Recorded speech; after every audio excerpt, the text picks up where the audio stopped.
Welcome, I'm John, and today I'm going to tell you an exciting story. Cleaning.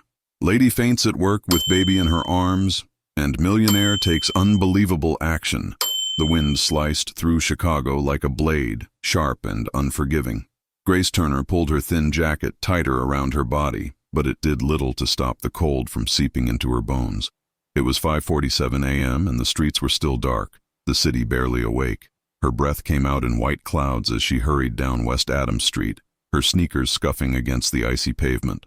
In her arms, wrapped in a faded blue blanket that had seen too many washes, was Noah, her son, her entire world. He was barely 8 months old, and for the past 3 days, his small body had been burning with fever. Grace had pressed her chapped lips to his forehead countless times, whispering prayers she wasn't sure anyone heard. She couldn't afford a doctor. She couldn't afford to miss work either. Grace pushed through the revolving doors of Hamilton Enterprises, a towering glass monument to wealth and ambition. The lobby gleamed under fluorescent lights, marble floors so polished they reflected her weary face back at her.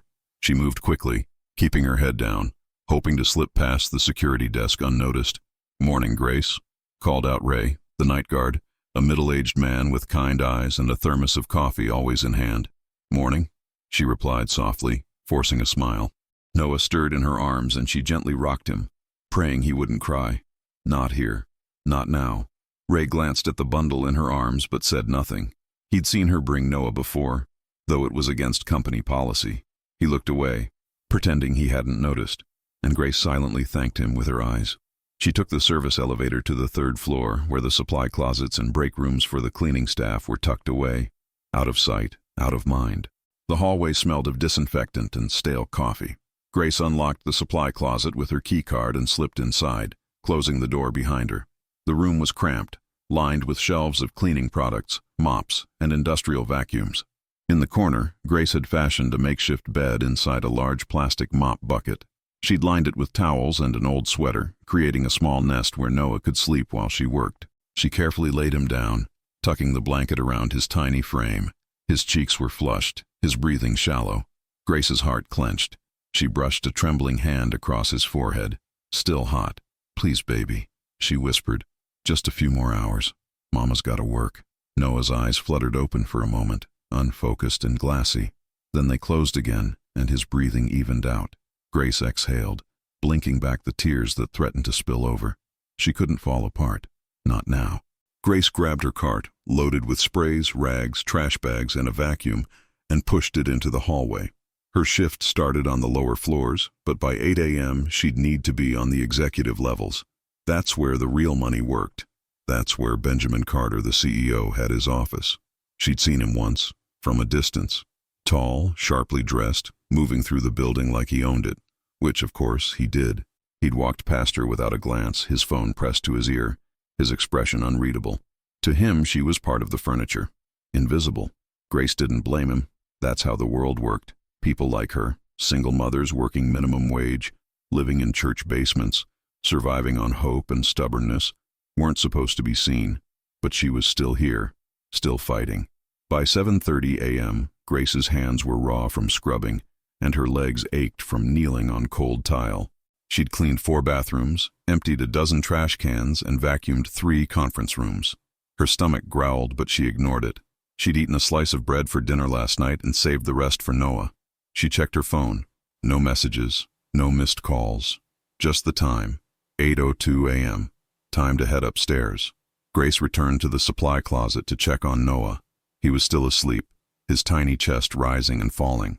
She kissed his forehead, whispered another prayer, and locked the door behind her. The executive floor was different. Everything here was sleek, pristine, untouchable. Floor-to-ceiling windows overlooked the city, and the air smelled faintly of expensive cologne and ambition. Grace moved quietly, her cartwheels barely making a sound on the polished floors. She started in the hallway outside the main conference room, wiping down the glass walls, her reflection staring back at her, a ghost of the woman she used to be. Inside her chest, her heart pounded unevenly. Her vision blurred for a second, and she paused, gripping the handle of her cart. Not now. Please, not now. But her body had other plans. Grace's knees buckled. The mop clattered to the floor. And then, Darkness. Benjamin Carter didn't believe in coincidences, and he certainly didn't believe in distractions. His morning had been meticulously planned down to the minute.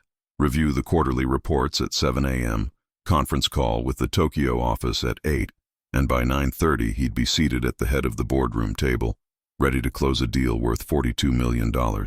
He was never late, he was never unprepared, and he never let emotions cloud his judgment. That's what made him successful.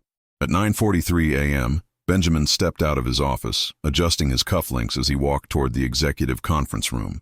His Italian leather shoes clicked against the marble floor with military precision. He carried a leather portfolio under one arm and his phone in the other, scrolling through last-minute emails from his legal team. Then he heard it, a sharp metallic clatter that echoed down the glass-walled corridor.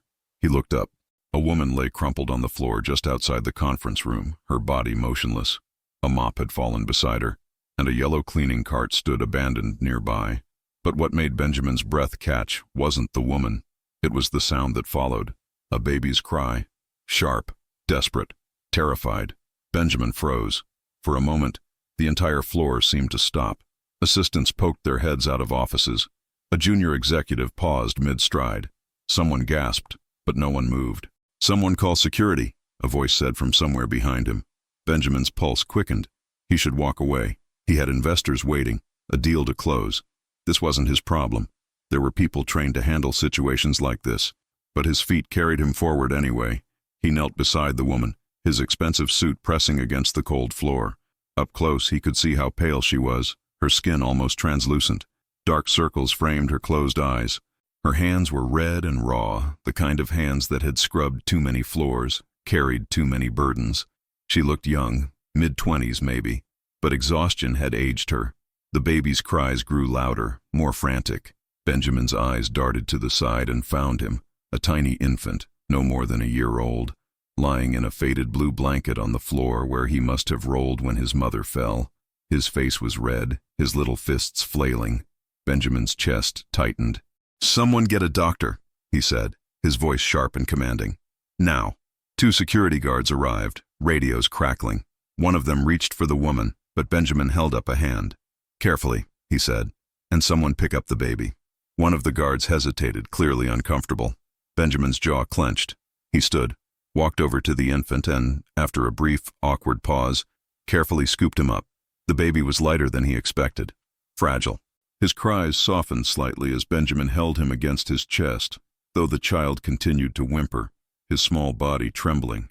Benjamin had never held a baby before. "Sir," one of the guards said cautiously, "we can take him." "Just get her help," Benjamin snapped. Within minutes, paramedics arrived. They checked the woman's vitals, started an IV, and lifted her onto a stretcher. Benjamin stood off to the side, still holding the baby, watching as they worked with practiced efficiency. "Severe dehydration," one of the paramedics said. "Malnutrition, probably. Looks like exhaustion. When's the last time she ate?" No one answered. "And the baby?" the other paramedic asked, glancing at Benjamin. "He's burning up," Benjamin said quietly, pressing his palm gently to the infant's forehead. "He needs to be checked too." The paramedic nodded. "We'll take him with her." As they prepared to leave, Benjamin noticed something. A small, laminated ID badge clipped to the woman's uniform pocket. He leaned closer. Grace Turner. Janitorial Services. Grace. The name settled into his mind like a weight. He watched as they wheeled her toward the elevator, the baby now in the arms of a paramedic. The hallway slowly returned to normal. People went back to their desks. Phones rang. Keyboards clacked. Business as usual. But Benjamin couldn't move. He stared at the spot where Grace had fallen, at the mop still lying on the floor, at the cleaning cart with its bottles of bleach and disinfectant. He thought about the baby's cries, about the way Grace's hands had looked, worn, broken, used up. And suddenly a memory surfaced, one he'd buried deep. His mother, Elena Carter, a cleaning woman herself, working overnight shifts at a hospital in Detroit. He remembered her hands too, red, cracked, always smelling of soap. He remembered how she'd come home at dawn, exhausted, and still make him breakfast before he went to school. He remembered the day she collapsed at work. She never recovered. Benjamin's throat tightened. He turned and walked back toward his office, his mind no longer on quarterly reports or $42 million deals. "Mr. Carter?" His assistant Jennifer appeared at his side. tablet in hand. The investors are waiting. Should I tell them you'll be delayed? Benjamin stopped. He looked at her, then back at the empty hallway. Cancel the meeting, he said. Jennifer blinked. I'm sorry. Cancel. You heard me. But sir, this deal. I said cancel it. He walked into his office and closed the door behind him. For the first time in 15 years, Benjamin Carter had more important things to do than make money. Grace woke to the sterile smell of antiseptic and the steady beep of machines. Her eyelids felt heavy, as though weighted down by stones. When she finally managed to open them, fluorescent lights burned her vision, and she squinted against the brightness.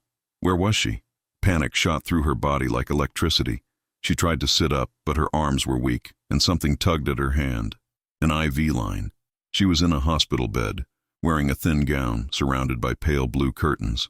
Noah, she gasped, her voice hoarse and broken. Where's my baby? Her heart hammered in her chest. She yanked at the IV, trying to pull it free, her breath coming in short, desperate gasps. Ma'am, please, you need to stay calm. A nurse appeared at her side, gently but firmly pressing Grace's shoulders back against the pillow. She was a woman in her 50s with warm brown eyes and a no-nonsense expression. Your son is fine. He's being examined right now. I need to see him, Grace said, her voice cracking. Tears spilled down her cheeks. Please, I need to see him. And you will, the nurse said softly. But first, you need to let us help you. You collapsed at work. Do you remember? Grace's mind felt foggy. She remembered the executive floor, the glass walls, the heavy mop in her hands, and then nothing. I fell? You did. You're severely dehydrated and malnourished. When's the last time you had a proper meal? Grace didn't answer. She couldn't remember. The nurse sighed, her expression softening. Your son has pneumonia. His fever spiked to 104 degrees. If you'd waited any longer. Grace's breath hitched.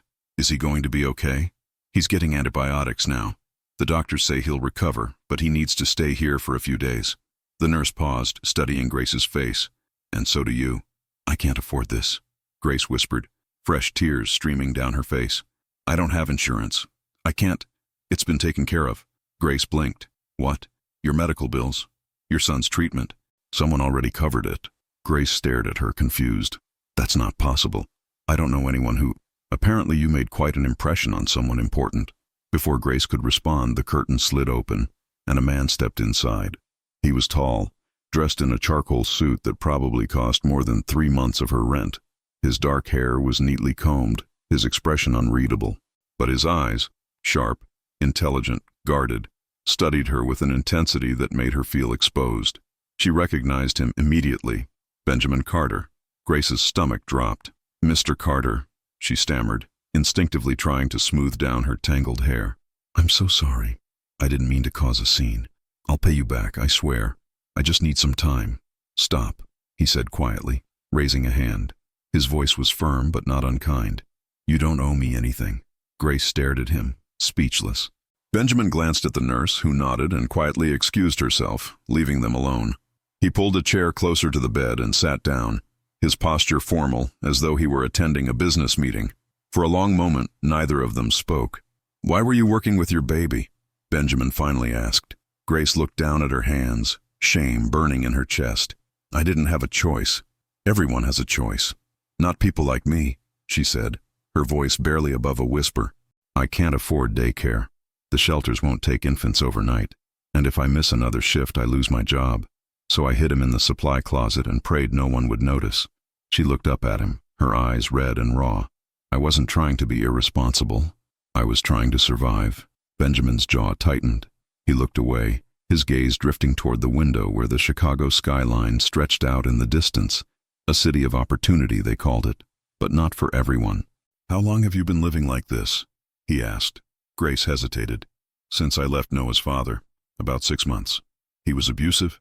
She nodded, unable to say the words out loud. Benjamin exhaled slowly. Where are you staying now? A church basement. St. Michael's on the south side. They let me stay there in exchange for cleaning on weekends. She swallowed hard. It's not much, but it's safe. Benjamin was silent for a long time, his expression unreadable. Grace couldn't tell if he pitied her, judged her, or simply didn't care. Men like him lived in a different world, one where problems were solved with a phone call and a checkbook. Finally he spoke. I lost my mother when I was 16. Grace looked up, surprised. She was a janitor. He continued, his voice quieter now. Worked overnight shifts at a hospital in Detroit. She never complained, never asked for help. She just kept working until her body gave out. He paused, his jaw clenching. She collapsed at work, just like you. By the time they got her to a doctor, it was too late. Grace's throat tightened. I'm sorry. So am I. Benjamin's eyes met hers, and for the first time, she saw something beneath the cold, corporate exterior. Something raw and human. I built my company by working harder than everyone else. I thought that's all it took. Work ethic, discipline, sacrifice. But I forgot something along the way. What? That the people who keep my company running, the people who clean my floors, empty my trash, make sure the lights stay on, they're sacrificing too, and no one's paying attention. Grace didn't know what to say. She'd spent so long being invisible that the idea of someone actually seeing her felt almost frightening. Benjamin stood, straightening his suit jacket. Your son is going to be fine, and so are you. But when you're discharged, we're going to talk. Really talk. About what happens next. I don't understand, Grace said. You will. He walked toward the curtain, then paused and looked back at her. Get some rest, Grace. You're going to need it. And then he was gone. Grace sat in the quiet hospital room, her heart pounding, her mind racing. She didn't know what had just happened. She didn't know what Benjamin Carter wanted from her. But for the first time in months, she felt something she'd almost forgotten. Hope. Benjamin didn't go back to the office that day. Instead, he sat in his car in the hospital parking lot, staring at the steering wheel, his hands gripping it so tightly his knuckles turned white. He couldn't stop thinking about Grace's face, the exhaustion etched into every line, the desperation in her eyes when she'd asked about her son. He couldn't stop thinking about her hands, raw and cracked from chemicals and labor, hands just like his mother's. How many others were there? How many people walked through his building every day, invisible and struggling, while he sat in his corner office making decisions that would never touch his own life? Benjamin pulled out his phone and dialed his CFO, Richard Thornton. Ben, Richard answered, his voice clipped and professional. The investors weren't happy about the cancellation. We're going to need to reschedule soon, or we risk losing. I need you to pull the employment records for all janitorial and maintenance staff. Benjamin interrupted. There was a pause. I'm sorry, what? You heard me. I want names, salaries, benefits packages, everything. And I want it by tomorrow morning. Ben, what is this about? Just do it. He hung up before Richard could protest further. Next, he called his personal assistant, Jennifer. I need you to research childcare facilities in Chicago, specifically corporate daycare programs. Find out what other companies are doing, what it costs, what the benefits are. Corporate daycare? Jennifer repeated, confusion evident in her voice. Sir, we don't have... I know we don't. That's why I'm asking you to research it. Of course. Is there anything else? Benjamin hesitated. Yes, I need contact information for St. Michael's Church on the south side. The church? Just get it for me. He ended the call and sat in silence, his mind working through calculations, logistics, possibilities. This wasn't how he usually operated. He was a man who made decisions based on data, on profit margins and quarterly projections. But something had shifted inside him today, something he couldn't quite name. Or maybe he'd just been ignoring it for too long. 3 days later, Grace was discharged from the hospital. Noah was better. His fever had broken, and the color had returned to his cheeks. The doctors had given her antibiotics to take home, and strict instructions to rest, eat properly, and follow up in a week. Rest, eat properly, as if she had the luxury. A hospital social worker had visited her room that morning, a kind woman named Mrs. Patterson, who'd asked too many questions Grace didn't want to answer. Questions about her living situation, her income, her support system. Grace had answered carefully, knowing that one wrong word could bring Child Protective Services into her life. She couldn't lose Noah. He was all she had. When she stepped outside the hospital carrying Noah in her arms, she expected to call a bus or walk the 3 miles back to St. Michael's. But instead, she found a black sedan waiting at the curb, and standing beside it was Benjamin Carter. He was dressed more casually than before, dark jeans, a gray sweater, no tie, but he still looked completely out of place in this part of the city. Mr. Carter, Grace said, stopping short. What are you doing here? Giving you a ride, he said simply. I can take the bus. You could, but you won't. He opened the back door of the car. Get in. Grace hesitated, holding Noah closer. She didn't know this man, didn't understand why he was doing this.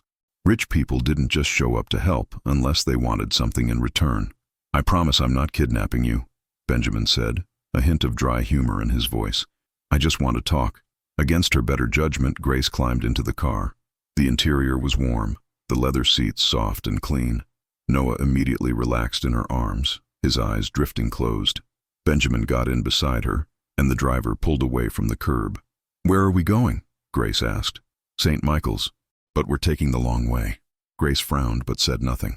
For several minutes they drove in silence. Benjamin stared out the window, his expression thoughtful. Finally, he spoke. "I looked into your employment file," he said. Grace's stomach tightened. "Am I fired?" "No." He turned to look at her. "But I should have fired whoever hired you under those conditions." "I don't understand." "You're making $9 an hour. No benefits, no sick leave, no health insurance. You work 40 hours a week, sometimes more, and you're still living in a church basement." His voice was calm, but there was an edge to it. Anger, maybe, or something close to it. "That's not employment. That's exploitation." Grace looked down at Noah, her throat tight.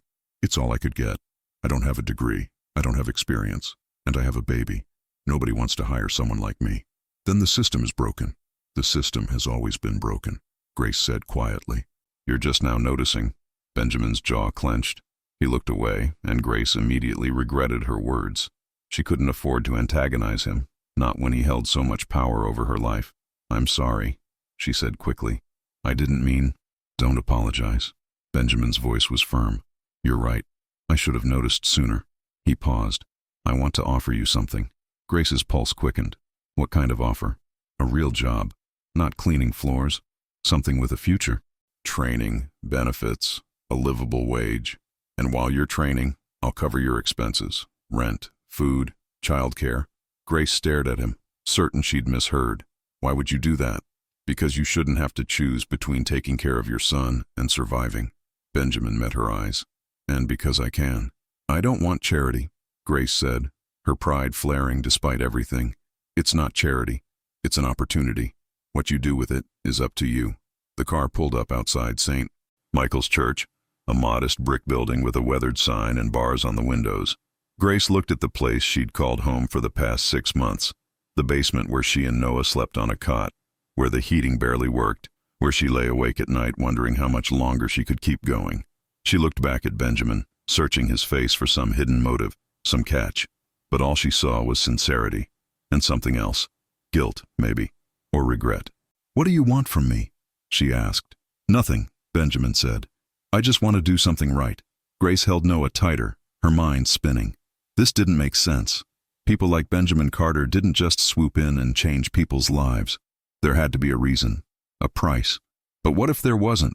What if, just this once, someone was offering her a hand without expecting her to drown in the process? "I need to think about it," she said finally. "Fair enough." Benjamin reached into his pocket and pulled out a business card. "My direct line. Call me when you're ready." Grace took the card, her fingers trembling slightly.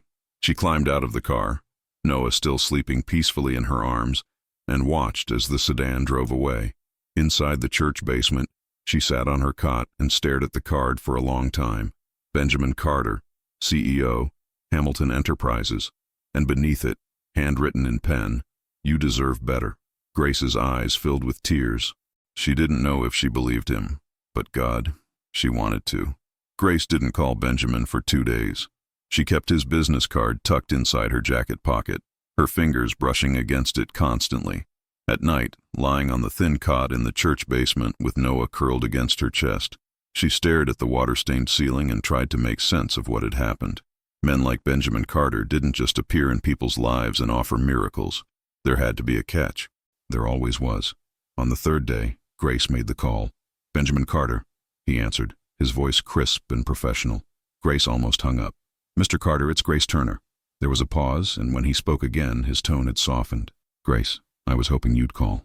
I've been thinking about your offer," she said, gripping the phone tightly. "And I need to understand what you're asking for, because nobody does something like this for nothing." "You're right," Benjamin said. "I do want something." Grace's stomach dropped. Here it was. The truth.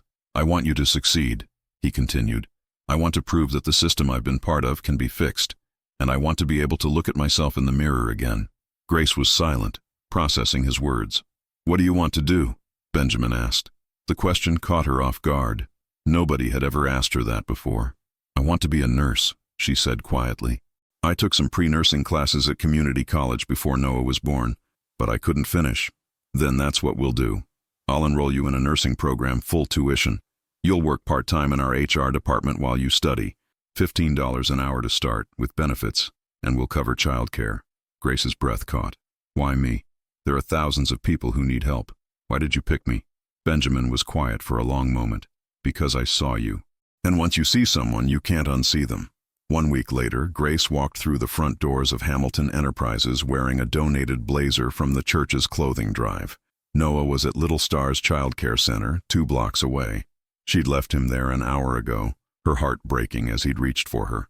But the staff had promised to call if he needed her. Jennifer, Benjamin's assistant, met Grace in the lobby. "Grace Turner? I'm Jennifer Park. Welcome to Hamilton." They rode the elevator to the 15th floor. The HR department was a sprawling open office with cubicles and large windows. Jennifer showed Grace to a small desk. "This is yours," Jennifer said. "You'll be working with Marcus Chen, our HR coordinator." Grace stared at the desk, her throat tight. "I don't know what to say." "You don't have to say anything. Just show up and do your best." Jennifer's expression softened. "And Grace? People are going to talk. They're going to wonder why you're here. Don't let it get to you." Grace's first day was overwhelming. Marcus Chen, a patient man in his 40s with wire-rimmed glasses, walked her through the HR database. She fumbled with the computer, embarrassed by how slowly she typed, but Marcus never made her feel stupid. "You're doing fine," he said whenever she apologized. "This stuff takes time." At lunch, Grace sat alone in the break room, eating a peanut butter sandwich. Other employees came and went, some glancing at her curiously. "Mind if I sit?" Grace looked up to find Benjamin standing there, holding a cup of coffee. "It's your building," Grace said. "That doesn't mean I get to invade your lunch break." But he sat down anyway. "How's your first day?" "Terrifying." Benjamin smiled slightly. "Good. That means you're paying attention." Grace set down her sandwich. "People are staring. They're wondering why the cleaning lady is suddenly working in HR." "Let them wonder. Easy for you to say. You're the boss." "You're right," Benjamin admitted. "But here's the thing, Grace. You're not here because of me. You're here because you deserve to be. You're smart, you're determined, and you've survived things that would break most people. Don't let anyone make you forget that."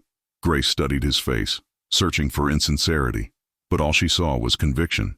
Before she could respond, his phone buzzed. He glanced at it and sighed. "I have a meeting." "But Grace," he stood, "you belong here. Don't let anyone tell you otherwise." He walked away, leaving Grace alone with her sandwich and a strange, unfamiliar feeling blooming in her chest. Pride. For the first time in longer than she could remember, Grace Turner felt proud of herself. 3 weeks into her new job, Grace was beginning to find her rhythm. She arrived at Hamilton Enterprises each morning at 8 o'clock sharp, dropped Noah off at the daycare center, and spent her days learning the intricacies of HR systems. Marcus was a patient teacher, and slowly, Grace's fingers moved faster across the keyboard, her confidence growing with each completed task. But not everyone at Hamilton was happy about her presence. The whispers started small. Grace would walk into the break room, and conversations would stop. She'd pass colleagues in the hallway, and they'd exchange glances she wasn't meant to see. Most people were polite to her face, but she could feel the questions hanging in the air, unspoken but heavy. Who is she? Why is she here? What did she do to get Carter's attention? The rumors reached her ears in fragments. Some people thought she was related to Benjamin somehow. Others speculated she'd threatened a lawsuit after her collapse. And then there were the crueler whispers, the ones that made Grace's cheeks burn with shame. "Must be nice," she overheard one woman say in the bathroom. "Collapse once and suddenly you're living the dream." Meanwhile, the rest of us actually had to earn our positions. Grace had stood frozen in the stall, her hand pressed against the door, waiting for them to leave before she emerged. She told herself it didn't matter. She told herself to focus on the opportunity she'd been given. But the whispers followed her home, echoing in her mind as she studied her nursing textbooks late into the night. On a Thursday afternoon, Grace was filing employee documents when her phone rang. The daycare center. Her heart stopped. "Miss Turner, this is Rebecca from Little Stars. Noah has a slight fever. Nothing serious, but we need you to pick him up." Grace's hands trembled as she hung up. She immediately went to Marcus's office, knocking quickly on the open door. "I'm so sorry, but I need to leave. My son is sick." "Go," Marcus said without hesitation, waving her away. "Family comes first. Let me know how he's doing." Grace grabbed her things and rushed out, grateful for Marcus's understanding. But as she hurried toward the elevator, she nearly collided with a tall woman in an expensive pantsuit. Victoria Brennan, one of the senior VPs. Grace had seen her in meetings, always impeccably dressed, always commanding attention. "Excuse me," Grace mumbled, trying to step around her. Victoria's eyes narrowed. "You're the one Carter brought in, aren't you? The cleaning woman." Grace's spine stiffened. "I work in HR now." "Right." Victoria's smile was cold. "Must be nice having the CEO as your personal benefactor. Some of us had to get degrees and work our way up, but I suppose connections matter more than qualifications these days." Grace's face burned, but she forced herself to stay calm. "I need to go. My son is sick." "Of course he is," Victoria said, her tone dripping with condescension. Always some excuse. Something inside Grace snapped. She'd spent weeks swallowing insults, ignoring stares, pretending the judgment didn't hurt. But standing there, facing this woman who knew nothing about her life, her struggles, her worth, Grace was done being silent. "You don't know anything about me," Grace said quietly, her voice steady despite the anger coursing through her veins. "You don't know what I've survived. You don't know how hard I've worked just to keep my son alive. So don't you dare stand there and judge me." Victoria's expression flickered. Surprise, maybe, or something close to respect. But before she could respond, Grace walked past her and stepped into the elevator. Her hands were shaking as the doors closed, but she felt something else too. Power. She'd stood up for herself. She'd refused to be diminished, and it felt incredible. That evening, after Grace had picked up Noah and confirmed his fever was mild, her phone rang. Benjamin's name appeared on the screen. "Hello? Grace, I heard what happened with Victoria." Grace's stomach dropped. "I'm sorry. I shouldn't have." "Don't apologize," Benjamin interrupted. "Victoria had no right to speak to you that way. I've already spoken with her. You didn't have to do that." "Yes, I did." He paused. "How's Noah?" "He's fine. Just a little bug." "Good." Benjamin hesitated, then said, "Grace, I need you to understand something. People are going to question why you're here. They're going to make assumptions. Some of them will be cruel, but their opinions don't define you. It's hard not to let it get to me," Grace admitted. "Sometimes I wonder if they're right. If I don't belong here, you do belong there. But I also know that me saying it doesn't make it easier." His voice softened. "What you did today, standing up to Victoria, that took courage. Don't lose that." After they hung up, Grace sat in the church basement with Noah asleep beside her, staring at the nursing textbook open in her lap. She thought about Victoria's words, about the whispers, about the weight of everyone's expectations. Then she thought about Benjamin's voice, steady and certain. "You belong there." Grace opened her textbook and began to read. She had an exam next week, and she wasn't going to let anyone's doubt, including her own, stand in her way. The following Monday, Grace arrived at work to find a memo circulating through the company. Benjamin had announced a new initiative. Hamilton Enterprises would be launching a comprehensive employee assistance program, offering educational scholarships, child care subsidies, and mental health support to all staff members, not just executives. The memo specifically mentioned that the program was inspired by employees whose dedication and resilience exemplified the company's values. Grace read it 3 times, her eyes welling with tears. He hadn't mentioned her by name, but everyone would know. And for once, she didn't mind. Let them talk. Let them whisper. She was here, she was working, and she was building a future for her son. That was all that mattered. Winter settled over Chicago with brutal efficiency. By early December, the city was blanketed in snow, and the wind off Lake Michigan cut through even the thickest coats. Grace had finally saved enough to buy herself and Noah proper winter gear, a small victory that felt monumental. She'd been at Hamilton Enterprises for 2 months now, and the rhythm of her new life was becoming familiar. Wake at 6, get Noah ready, drop him at daycare, work until 3, pick him up, then head to evening classes at the community college 3 nights a week. It was exhausting, but it was purposeful. Every day she was building something. Every day she was moving forward. Her nursing classes were challenging, anatomy, physiology, medical terminology, but Grace attacked them with fierce determination. She studied during lunch breaks, quizzed herself on the train, and stayed up late reading textbooks while Noah slept. Her first exam had been terrifying, but she'd passed with a B+. The second exam, an A. She was proving to herself that she could do this. But as Grace grew more confident in her abilities, she noticed something shifting in Benjamin. He seemed distracted lately, preoccupied. She'd see him in the hallway sometimes, and he'd look right through her as if his mind was somewhere else entirely. The few times they'd spoken recently, their conversations had been brief, almost formal. Grace told herself it didn't matter. He'd done enough for her already. She didn't need his constant attention or validation, but a small part of her missed their earlier conversations, the ones where he'd seemed genuinely interested in her progress, where she'd felt seen. The announcement came on a Tuesday morning. Jennifer gathered the HR department for a brief meeting, her expression carefully neutral. "I wanted you all to hear this from me first," she said. "The board has been putting pressure on Mr. Carter regarding some of the new initiatives he's implemented, specifically the Employee Assistance Program." Grace's stomach tightened. Some board members feel the costs are too high, that the company is overextending itself. Jennifer's eyes briefly met Grace's. "There's going to be a formal review. Nothing's been decided yet, but I wanted you to be prepared." After the meeting, Grace sat at her desk, staring blankly at her computer screen. The Employee Assistance Program wasn't just helping her. It was helping dozens of other people. Single parents, employees struggling with medical debt, people trying to go back to school. Benjamin had built something meaningful, and now they wanted to tear it down. That evening, Grace did something she hadn't done before. She went to the executive floor. Benjamin's assistant had already left for the day, but his office light was still on. Grace stood outside the door for a moment, gathering her courage, then knocked. "Come in," came his voice, tired and distant. Grace pushed the door open. Benjamin sat behind his massive desk, surrounded by papers and reports. His tie loosened and his hair slightly disheveled. He looked exhausted. "Grace." He straightened, surprise flickering across his face. "Is everything okay? Is Noah—" "Noah's fine. He's with a friend from church." Grace stepped inside, closing the door behind her. "I heard about the board review." Benjamin's expression hardened. "Jennifer shouldn't have told you. She didn't tell me specifically. She told everyone." Grace moved closer to his desk. "Are they really going to shut down the program?" "They're threatening to." Benjamin leaned back in his chair, rubbing his eyes. "Apparently compassion doesn't look good on a balance sheet.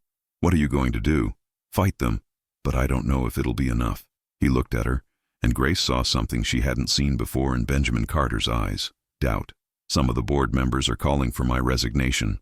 They think I've gone soft, that I'm making decisions based on emotion rather than business sense." "Have you?" Grace asked quietly. Benjamin was silent for a long moment. "Maybe, but I don't regret it." Grace pulled a chair up to his desk and sat down, uninvited. "Tell me about your mother." Benjamin blinked, caught off guard by the question. "What? You mentioned her once, that she was a janitor, that she died working." Grace held his gaze. "Tell me about her." Benjamin looked away, his jaw tightening. For a moment, Grace thought he wouldn't answer. Then, quietly, he began to speak. "Her name was Elena. She came to this country from Mexico when she was 19, barely spoke English. She took any work she could find, cleaning houses, washing dishes, night shifts at a hospital." His voice was rough with old pain. "She worked herself to death so I could have a better life. She never complained, never asked for help. She just kept going until her body couldn't anymore." "How old were you when she died?" 16. Benjamin's hands clenched on the desk. "I found her collapsed in our apartment. She'd been coughing for weeks, but she wouldn't see a doctor. Couldn't afford to miss work. By the time they got her to the hospital, the pneumonia had spread to both lungs." Grace's throat tightened. "I'm sorry. After she died, I promised myself I'd never be poor again, never be powerless. I worked 3 jobs, put myself through college, built this company from nothing." He looked at Grace, his eyes haunted. "But somewhere along the way, I became the kind of person who would have ignored my mother, the kind of person who sees workers as line items instead of human beings." "Until you saw me," Grace said softly. "Until I saw you," Benjamin confirmed. "And I realized I'd built an empire on the backs of people just like her, people just like you." Grace reached across the desk and placed her hand over his. Benjamin stiffened, clearly unused to the gesture, but he didn't pull away. "Your mother would be proud of you," Grace said. "Not because you built a successful company, but because you chose to remember where you came from. Because when you had the chance to look away, you didn't." Benjamin's eyes glistened, but he blinked rapidly, composing himself. The board meets Friday. They're going to vote on whether to continue the assistance program. If they shut it down, then we fight harder, Grace said firmly. You're not alone in this, Mr. Carter. There are dozens of employees whose lives you've changed. Let us help you. Benjamin looked at her, really looked at her, and something shifted in his expression. You called me Mr. Carter. That's your name. You can call me Benjamin. His hand turned under hers, his fingers briefly squeezing. And thank you, Grace. Oh, for what? For reminding me why I started this. Grace stood to leave, but at the door she paused and turned back. Benjamin? Yes? Don't let them make you forget who you are. Don't let them turn you back into the man who would have walked past me on that floor. Benjamin nodded, his expression resolute. I won't. As Grace left the building and stepped into the cold December night, she felt something crystallizing inside her, a sense of purpose that went beyond her own survival. This wasn't just about her anymore. It was about everyone who'd ever been invisible, everyone who'd ever been told they didn't matter, and she wasn't going to let them lose without a fight. The next 3 days moved like a storm gathering strength. Grace couldn't sit idle, not when so much was at stake. During her lunch breaks, she spoke with other employees who'd benefited from Benjamin's assistance program, a warehouse worker whose daughter was now in college, a receptionist who'd finally been able to afford surgery for her son, a maintenance worker attending night school. Each story was different, but the thread connecting them was the same. Benjamin Carter had given them hope when they had none. We need to show the board what this program actually means, Grace told Marcus on Wednesday. Not just numbers on a spreadsheet, real people, real lives. Marcus leaned back in his chair. You want to speak at the board meeting? If they'll let me. Grace, these are some of the most powerful people in Chicago. They're not going to like being challenged. I don't care what they like, Grace said, her voice steady. They need to hear the truth. Thursday evening, Benjamin called Grace to his office. The board is agreeing to hear testimony tomorrow, he said. 5 minutes for supporters of the program to speak. I want you to be one of them. Grace's heart hammered. Are you sure? You're the reason this program exists. If anyone should speak, it's you. He paused. But Grace, I need you to understand what you're walking into. These people are going to question your credibility. I am biased, Grace said. This program saved my life, but that doesn't make my story less true. Benjamin's expression softened. No, it doesn't. Friday morning arrived cold and clear. Grace dressed carefully in her best blazer and arrived at the 30th floor boardroom. 12 board members sat along a long mahogany table, their expressions ranging from bored to openly hostile. Victoria Brennan was among them. Benjamin sat at the head of the table. When Grace entered with 3 other employees, his eyes met hers briefly. Richard Thornton, the CFO, stood first. Let's be clear about what we're discussing. In 3 months, this assistance program has cost $2.3 million. Our profit margins have dropped by 4%. And for what? To play charity? To invest in our employees, Benjamin countered sharply. To reduce turnover and build a company culture that values human dignity. Dignity doesn't pay dividends, Benjamin, Victoria interjected. Then let them hear from the employees themselves, Benjamin said. Grace was third to speak. She watched as the warehouse worker talked about his daughter's scholarship. She listened as the receptionist described how the healthcare benefits had saved her son's life. Each testimony was powerful, but the board members remained unmoved. When Grace's turn came, she walked to the front on shaking legs. 12 pairs of eyes fixed on her. She thought about Noah, sleeping peacefully in a safe place because Benjamin Carter had decided she mattered. Grace cleared her throat and began. 3 months ago, I collapsed on the 29th floor of this building. I was holding my sick baby in my arms. I was starving, exhausted, and desperate. I'd been working as a janitor here for 6 months and not one person knew my name. She paused, meeting each board member's eyes. Mr. Carter could have walked past me that day. Instead, he stopped. He saw me. And he asked himself a question that apparently none of you are willing to ask. What kind of company are we building if our employees have to choose between feeding their children and showing up to work? Victoria's eyes narrowed, but Grace didn't stop. You want to talk about profit margins? Let's talk about the cost of dehumanizing your workforce. Let's talk about turnover rates and training expenses. Let's talk about what it does to a company's reputation when people find out you'd rather protect your bottom line than protect the people who make your success possible. Grace's voice grew stronger. This program isn't charity. It's basic human decency. And if you shut it down, you're telling every person in this company who's ever struggled that they don't matter, that they're disposable. She looked directly at Benjamin. Mr. Carter gave me a chance when no one else would. He saw potential instead of a problem. That's not weakness, that's leadership. Grace turned back to the board. So, vote however you want. But know that your decision says everything about what this company stands for. Silence filled the room as Grace walked back to her seat. Her hands were trembling, but her head was high. Benjamin's eyes met hers across the table, and he nodded slightly. Whatever happened next, she'd said what needed to be said. The board voted 2 hours later. Grace waited in the HR department with Marcus, unable to focus on anything. Her leg bounced nervously under her desk. Every time the elevator dinged, her heart leaped, expecting news. Finally, at 3:47 p.m., Jennifer appeared in the doorway. Her expression was unreadable. "Grace, Mr. Carter wants to see you." Grace's stomach dropped. She followed Jennifer to the executive floor in silence, her mind racing through every possible outcome. When they reached Benjamin's office, Jennifer knocked once and opened the door. Benjamin stood by the window, his back to them. His shoulders were tense, his hands clasped behind him. "Thank you, Jennifer," he said quietly. "Close the door, please." Jennifer left, and Grace stood frozen near the doorway, afraid to move, afraid to breathe. "Benjamin?" she whispered. He turned slowly, and Grace's heart sank. His eyes were red-rimmed, his jaw tight. He looked defeated. "They voted 7-5, he said, his voice hollow. "The program is being shut down, effective immediately." Grace felt the words like a physical blow. Her knees weakened, and she gripped the back of a chair for support. "No, they gave me an ultimatum. Discontinue the assistance program or step down as CEO. Benjamin's laugh was bitter. "Apparently, compassion is bad for business. What are you going to do?" Benjamin was silent for a long moment. Then he straightened his shoulders and something shifted in his expression.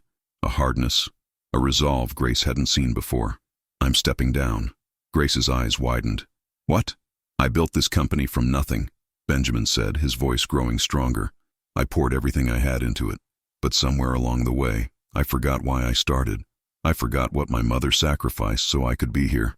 He looked at Grace. "You reminded me. And I'm not going back to being the man who walks past people in need. But this is your company.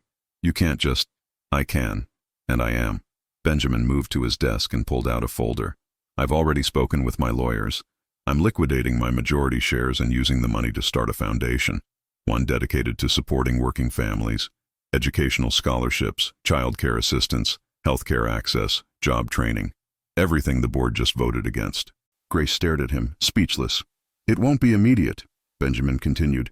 "It'll take months to set everything up properly. But Grace, I want you to help me run it. You understand what these families need because you've lived it. You have the empathy and the insight that I lack." "I'm still in nursing school," Grace said, her voice shaking. "I don't know anything about running a foundation." "You know the most important thing. You know what it means to need help and not have anywhere to turn." Benjamin's eyes were intense, passionate. "I can handle the logistics, the funding, the infrastructure. But I need someone who can ensure we're actually helping people, not just writing checks to feel good about ourselves." Grace's mind reeled. This was too much, too fast. "What about the employees here? What about the people who were counting on the assistance program?" "I'm setting up a transition fund. Everyone currently enrolled in the program will continue to receive support for the next year while we get the foundation operational. After that, they'll transition to the new organization." Benjamin's expression softened. "No one gets left behind, Grace. I promise you that." Her tears streamed down Grace's face, tears of relief, of disbelief, of overwhelming gratitude. "Why are you doing this? You're giving up everything." "No," Benjamin said quietly. "I'm finally gaining everything that matters." The news broke the following Monday. Benjamin Carter's resignation sent shockwaves through Chicago's business community. The headlines were immediate and brutal. Hamilton CEO steps down after controversial employee program. Benjamin Carter abandons company. He built. Board rebellion forces CEO exit. But there were other headlines too, ones that told a different story. Former CEO launches foundation for working families. Benjamin Carter, from corporate titan to social advocate. The cleaning lady who changed a CEO's life. That last one featured a photo of Grace, professional, poised, standing beside Benjamin at a press conference. The article told her story, Noah's story, and how one moment of human connection had sparked a transformation. Grace's phone didn't stop ringing for days. News outlets wanted interviews. Other companies reached out, asking how they could implement similar programs. Former Hamilton employees sent messages of support and gratitude. But amid the chaos, what mattered most to Grace was simple. She was still in school, still working toward her nursing degree, and Noah was healthy and thriving. And Benjamin Carter, the man who could have ignored her, was now her partner in building something that would help thousands of families just like hers. 3 months later, Grace stood in the lobby of the Carter Family Foundation, a modest office space in a revitalized neighborhood on Chicago's South Side. The walls were painted a warm yellow, and the reception area had comfortable chairs and a play area for children. It was nothing like the cold corporate elegance of Hamilton Enterprises. It was better. Benjamin emerged from his office. No suit today, just jeans and a sweater, carrying a stack of grant applications. "Grace, can you review these? I want your opinion before we make the final selections." Grace took the files, smiling. "You know I'm going to pick the ones that remind me of myself, right? That's exactly why I'm asking you." Benjamin's expression was lighter now, less burdened. He'd lost the corporate edge, the constant tension that had once defined him. He looked happy. "How does it feel?" Grace asked, "being on this side of things?" Benjamin considered the question. "It feels right. For the first time in a long time, I'm not just building wealth. I'm building hope." He paused. "What about you? How are classes going?" "Hard," Grace admitted. "But good. I have my final exams in 2 months. If I pass, I'll be eligible to apply for the nursing program at Rush." "You'll pass," Benjamin said with certainty. "How do you know?" "Because you're the strongest person I've ever met, Grace Turner. And you've already survived the hardest test life could throw at you." Grace's eyes misted. "Thank you. For everything. For seeing me when I was invisible." "You were never invisible," Benjamin said softly. "I was just blind." He smiled. "Thank you for opening my eyes." As Grace returned to her desk in an organization dedicated to helping people like her, she thought about how far she'd come. From a church basement to Coco, from hopeless to hopeful, from invisible to seen. She thought about Noah, safe and happy at the Foundation's on-site daycare center. She thought about the families they were about to help with this quarter's grants. And she thought about the day she'd collapsed on that marble floor, certain her life was over. She'd been wrong. Her life was just beginning. 1 year later, Grace stood in the auditorium of Rush University Medical Center, her hands trembling as she adjusted her white coat. Around her, 43 other nursing students prepared for the pinning ceremony, the tradition that marked their official entry into the nursing profession. In the audience, Benjamin sat beside Noah, who was now almost 2 years old and squirming excitedly in his seat. Marcus and Jennifer had come too, along with several other former Hamilton employees who'd become Grace's friends. Even Ray, the security guard who'd always looked the other way when she'd brought Noah to work, was there, beaming with pride. But the seat Grace's eyes kept drifting to was empty, the one she'd reserved in her mother's memory, the woman she'd lost to cancer when she was 17, the woman who'd never gotten to see her daughter become the person she'd always believed she could be. "I did it, Mama," Grace thought. "I made it through." When her name was called, Grace Elena Turner, the applause was thunderous.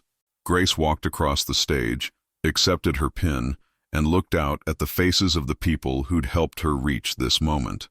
Benjamin stood, clapping, his eyes bright with emotion. Noah waved frantically, calling "Mama," loud enough that the entire auditorium heard him. Laughter rippled through the crowd, warm and genuine. Grace pressed her hand to her heart, overwhelmed by the moment, by how impossible it had seemed just a year ago that she'd be standing here. After the ceremony, people swarmed her with congratulations. Her instructors praised her dedication. Her classmates hugged her. But when the crowd cleared, Benjamin approached, Noah toddling beside him, holding his hand. "Mama!" Noah ran to her, and Grace scooped him up, spinning him around. "Did you see, baby? Mama's a nurse now." "Nurse?" Noah repeated proudly, then planted a wet kiss on her cheek. Benjamin smiled, his expression soft. "Your mother would be proud." Grace's throat tightened. "I think about her every day, about how hard she worked, how much she sacrificed. I wish she could have seen this." "She sees it," Benjamin said quietly, "and she knows." Grace set Noah down, and he immediately ran toward Jennifer, who'd promised him cookies. Benjamin and Grace walked slowly toward the exit, the sounds of celebration fading behind them. The foundation approved 23 new grant applications this month, Benjamin said, including 3 single mothers trying to finish nursing school just like you. That's incredible. We're making a difference, Grace. Real, tangible change. Benjamin paused at the door, looking back at the auditorium. A year ago, I was sitting in boardrooms arguing about profit margins. Now I'm helping people build futures. I've never felt more successful in my life. Do you ever regret it? Grace asked. Walking away from Hamilton? Not even once. Benjamin looked at her. I spent years chasing success, thinking that money and power would fill the emptiness inside me. But all they did was make me numb. You showed me what actually matters. Connection, compassion, purpose. He smiled. You saved my life just as much as I saved yours. Grace's eyes filled with tears. I don't know what to say. Then don't say anything. Benjamin pulled an envelope from his jacket. But I do have something for you. Grace opened it cautiously. Inside was a formal letter on Rush University Medical Center letterhead. An offer for a full-time position in their pediatric unit, starting in 2 weeks. Grace's hands shook. How did you... I didn't do anything, Benjamin said quickly. They called me as a reference, and I told them the truth, that you're the most dedicated, compassionate person I've ever known. But the decision was theirs. You earned this, Grace. Grace read the letter 3 times, making sure it was real. A full-time nursing position, benefits, a salary that would let her rent an actual apartment, not just a church basement. I'm terrified, she admitted.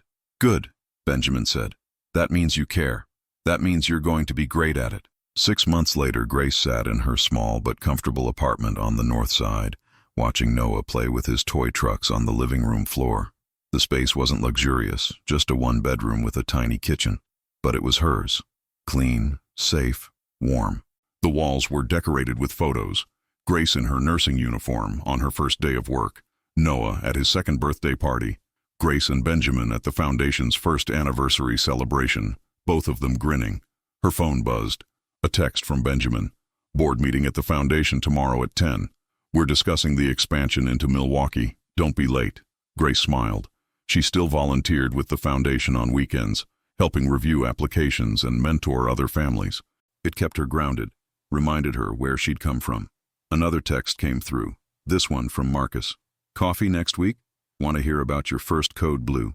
Grace had indeed experienced her first code blue last month, a terrifying, exhilarating moment where she'd helped save a child's life. She was still processing it, still marveling at the fact that she was now the person who helped, not the person who needed help. Though she'd learned that everyone needs help sometimes, that asking for it isn't weakness, it's wisdom. Noah looked up from his trucks. Mama hungry? Okay, baby. Let's make dinner. As Grace stood and moved to the kitchen, she caught her reflection in the window. The woman staring back at her was different from the one who'd collapsed on that marble floor 18 months ago. Stronger, healthier, hopeful. That woman had been drowning, barely keeping her head above water. This woman was swimming. On a cold Saturday morning in February, Grace and Benjamin stood outside Hamilton Enterprises. The building loomed above them, glass and steel and memories. Why did you want to come here? Grace asked. Because this is where it started, Benjamin said, and I wanted to see it with new eyes. They stood in silence, watching people stream in and out, employees starting their shifts, security guards changing posts. Grace recognized a few faces, people who'd been part of the cleaning crew with her. Do you ever wonder what would have happened if I hadn't collapsed that day? Grace asked quietly. If you'd just gone to your meeting? Benjamin considered this. You would have found another way. You're too strong to have given up. I don't know. I was pretty close to the edge. But you didn't fall, Benjamin said. Even when everything was pushing you down, you held on. That's not luck, Grace. That's character. Grace looked up at the building, at the 29th floor where her life had changed. I used to think this place represented everything I couldn't have. Power, security, respect. Now I realize it was just a building. What mattered was finding someone who saw me as human. I'm glad I saw you, Benjamin said softly. I'm glad I didn't walk away. So am I. They walked away from Hamilton Enterprises together, toward the foundation's office a few blocks away. Behind them, the building gleamed in the winter sun. Beautiful, imposing, and irrelevant. They had built something better. That evening, Grace tucked Noah into bed, reading him his favorite story about a brave little train that wouldn't give up. When she finished, Noah's eyes were already closing, his breathing evening out. Mama loves you. she whispered, kissing his forehead. Always. In the living room, Grace opened her laptop and checked the foundation's website. The testimonial section had grown. Dozens of families sharing their stories, expressing gratitude, describing how the foundation had changed their lives. One message stood out. A year ago, I was sleeping in my car with my 2 kids. The Carter Foundation helped me get back on my feet, paid for job training, and found us housing. Today I got my first paycheck as a certified welder. To Mr. Carter and Ms. Turner, you gave me back my dignity. You gave my children back their future. Thank you will never be enough. Grace wiped her eyes, then clicked reply and began typing. Your strength gave you your future back. We just opened a door. You walked through it. Congratulations, and keep going. She closed the laptop and sat in the quiet apartment, listening to Noah's soft breathing from the bedroom, feeling the peace that came from knowing they were safe, fed, and loved. The journey hadn't been easy. It hadn't been quick, but it had been worth every terrifying, exhausting, beautiful step. Grace Turner had been invisible once, a ghost pushing a cleaning cart through corridors of power, barely surviving, barely existing. Now she was seen. Now she was whole. And she was using her story to help others find their way out of the darkness, just as Benjamin had helped her. Because that's what happened when someone truly saw you. Not just your circumstances, but your humanity, your potential, your worth. You didn't just change. You transformed. And then you helped others transform too. The cycle continued, the light spreading, one person at a time. Grace smiled, turned off the lights, and went to bed. Tomorrow, she had patients to care for, families to help, and a little boy to raise. Tomorrow, she had a life worth living, and that was everything. The end. Did you like this story? Would you have done anything differently? Tell me in the comments. See you next time. Don't forget to like and subscribe now to receive more exciting stories that you won't want to miss. Thank you very much.